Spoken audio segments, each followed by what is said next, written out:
Hello dear student, last lecture में मैंने आपको बताया था symmetric and skew symmetric matrix और उससे रिलेटेड जो भी प्रॉपर्टीज़ थे उसको हम लोग ने देखा था।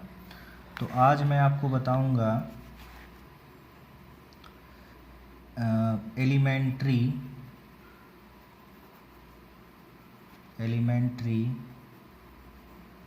रो एंड कॉलम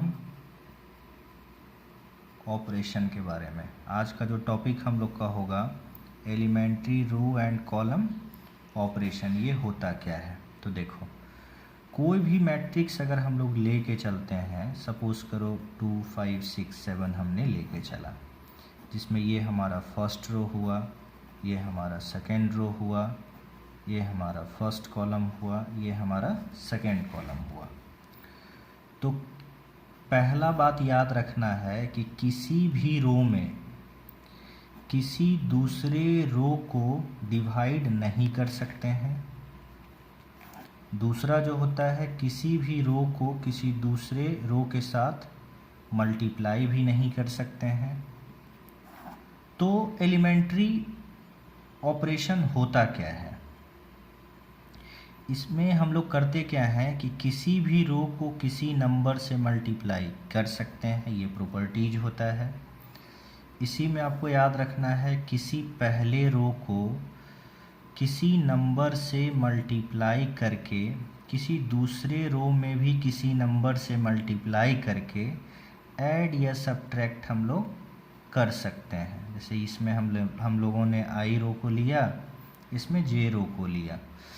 इसी तरह से नंबर 5 में आप सिमिलरली सेम प्रोसेस कॉलम के लिए भी लगा सकते हो कि किसी नंबर से किसी कॉलम को मल्टीप्लाई कर सकते हैं।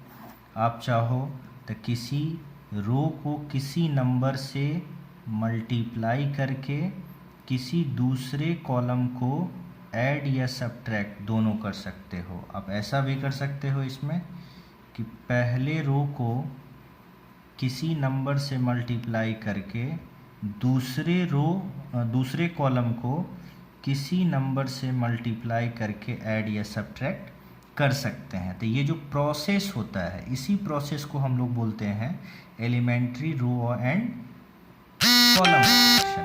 ठीक है, ये आपको याद रखना है। बाकी मैं इसी को आपको नेक्स्ट वीडियो में कंटिन्यू करूँगा और समझाऊँगा कि इस प्रॉपर्टीज का यूज क्या होता है।